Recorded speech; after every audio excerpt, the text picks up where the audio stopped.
ছাত্ররা যে কাজটা করছে এটা হচ্ছে তাদের খুবই যৌক্তিক একটা দাবি। শিক্ষা প্রতিষ্ঠানগুলো শিক্ষা ব্যবস্থা ধ্বংস হয়েছে বহু আগে। ফারজানা শারমিন পুতুল, শিক্ষাঙ্গনে কেন রাজনীতি?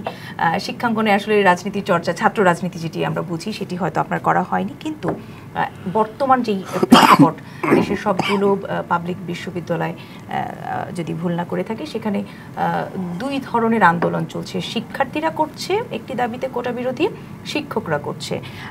এই যে যার যার জায়গা থেকে শিক্ষক এবং শিক্ষার্থীরা দুটো আন্দোলন একই সঙ্গে চালিয়ে যাচ্ছে, এই আন্দোলন সম্পর্কে আপনার ব্যক্তি রাজনীতিবিদ হিসেবে বা আপনি ব্যক্তি হিসেবে কি মনে করেন, মন্তব্য শুনতে চাই। আসলে কোনো কিছুই কিন্তু রাজনীতির বাইরে না। রাজনীতিটা সবসময় ছিল, আছে, এবং আপনি প্রত্যেকটা সেক্টরেই দেখবেন যে রাজনীতিটা খুঁজে পাবেন। এখন আমরা যদি মনে করে থাকি যে এই আন্দোলনটুকুই শুধু রাজনীতি, সেটা না। এটা আপনি বলতে পারেন যে একটা কম্পোনেন্ট, একটা পর্যায়ে এসে, যেমন এখন বিশ্ববিদ্যালয়ের শিক্ষকরা তাদের একটা অধিকার নিয়ে সোচ্চার আছে, বিশ্ববিদ্যালয়ের ছাত্ররা তাদের আর একটা অধিকার নিয়ে সোচ্চার আছে। তো সবথেকে বড় কথা হচ্ছে অধিকারটা। হ্যাঁ, যখন আমার অধিকার, আমাকে রাষ্ট্র একটা অধিকার দেয়, আমার সংবিধান আমাকে অধিকার দেয়, এই অধিকারগুলো যখন খর্ব হয় তখন এই আন্দোলনগুলো উঠে আসে, মাথাচাড়া দিয়ে আসে। তো কেন শিক্ষাঙ্গনে রাজনীতিটা থাকাটাই উচিত, কিন্তু শিক্ষাঙ্গনে যেটা আছে এটাকে আমরা রাজনীতি বলতে চাইছি না, এটাকে আপনি বলতে পারেন যে অপরাজনীতি। অপরাজনীতি কিভাবে? ছাত্র রাজনীতিটা থাকা উচিত, কারণ নগদের কাছে সব গ্রাহকই প্রিয়, তাই তো সারা দেশে ক্যাশ আউট চার্জ সবচেয়ে কম। গ্রুমিংটা খুব জরুরি। আর রাজনীতি বলতে শুধু যে মিছিল করা, মিটিং করা সেটা না। আমি আপনার সাথে কিভাবে ইন্টারাকশন করব, আমি আমার বিরোধী মতের সাথে কিভাবে বসে কথা বলবো, এটাও কিন্তু অনেক শেখার বিষয় আছে।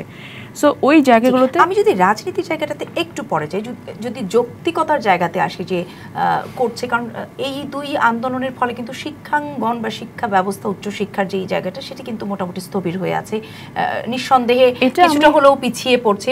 ছাত্রদের আন্দোলনের কথাটা যদি বলি, সেটা তো আসলে উচ্চ আদালত বা অ্যাপিলেট ডিভিশন পর্যন্ত এখনো কিন্তু চূড়ান্তভাবে আসেনি, ওটা বিচারাধীন একটি ব্যাপার আছে। শিক্ষকদেরটা নিয়েও কথাবার্তা চলছে। সেই জায়গা থেকে মানে আপনি ব্যক্তি হিসেবে এই দুটো আন্দোলনের যৌক্তিকতা কিভাবে দেখেন? আমি ওই যে বললাম যে যখন আমার অধিকার খর্ব হবে আমাকে তো কথা বলতেই হবে। ছাত্ররা যে কাজটা করছে এটা হচ্ছে তাদের খুবই যৌক্তিক একটা দাবি। শিক্ষকরা যেটা বলছেন তাদের জায়গা থেকে যৌক্তিক একটা দাবি। এখন এই দুটো দাবি নিয়ে দেশ উত্তাল হয়ে আছে, কিন্তু দুটো দাবির যৌক্তিকতা এটা খুবই সাবজেক্টিভ।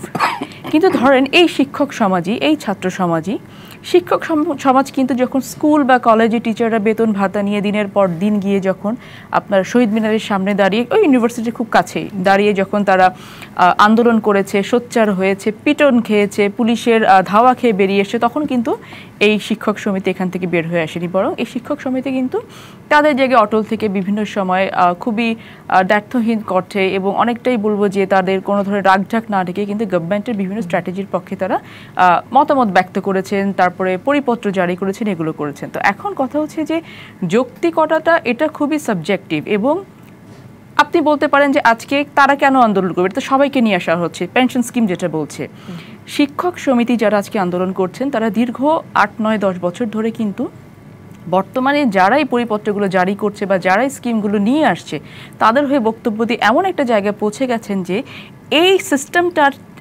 প্রয়োজনই মনে করে নাই যে আমি তাদের সাথে একটু আলোচনা করি, বা আলোচনা করে তারা কি চাই দেখি। কারণ স্কিম তো ওনাদের জন্যই করা হচ্ছে, আমার ভালোর জন্য যদি আপনি করে থাকেন আমার সাথে আলোচনা করতে পারতেন। সো তাদের জায়গা থেকে তাদের আন্দোলন অবশ্যই যৌক্তিক, আর স্টুডেন্টদের জায়গা থেকে স্টুডেন্টের আন্দোলন অবশ্যই যৌক্তিক, যদি শুধু এই পয়েন্টে আপনি বলতে চান। এখন কথা হচ্ছে যে এই যৌক্তিকতার রেজাল্টটা কি হবে, যে এই যে স্থবিরতা চলে আসলো, স্থবিরতা আজকে আসেনি শম্পা, স্থবিরতা এসেছে বহু আগে। শিক্ষা প্রতিষ্ঠানগুলো শিক্ষা ব্যবস্থা ধ্বংস হয়েছে বহু আগে, আরও 8-9 বছর আগে থেকে। ঢাকা বিশ্ববিদ্যালয়ের মান আগে কোথায় ছিল? প্রাচ্যের অক্সফোর্ড আমরা বলতাম।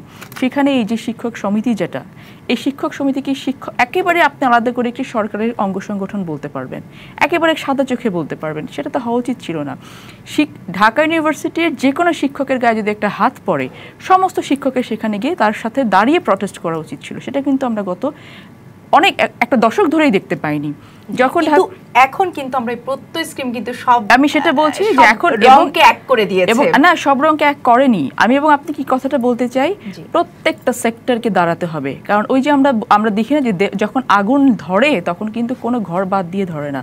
এই যে আগুন দিয়ে ধরেছে অনেক আগে, এটা কিন্তু প্রত্যেকটা ঘরে ঘরে ঘরে ঘরে দেবালয় লেবালয় কিন্তু যাচ্ছে। জি। যখন যার গায়ে লাগছে তখন কিন্তু ওই যে আমরা একটা গল্প পড়েছিলাম যে শেষ মুহূর্তে যখন আমার কাছে আসবে তখন দেখবো আমাকে বাঁচানোর কেউ আমি নেই। সেই অর্থে বলছিলাম যে শিক্ষকদের মধ্যে যে রঙের ভাগ আছে সেই দুটি রঙকে কিন্তু এই প্রত্যয় স্কিম এখানে কিন্তু একটি জায়গায় এক একটা করে কথা বলি, দিয়েছে। ইউ নেভার নো যে এখান থেকে 2-4 জন বের হয়ে এসে হয়তো কোনো এক সময় দেখবেন যে একটা জায়গায় একটা স্ট্র্যাটেজিক্যালি মিল হয়ে গেছে এবং এই আন্দোলনটা হঠাৎ করে দমে গেছে। ইউ নেভার নো, ভবিষ্যতে জি। হয়ে যেতে পারে।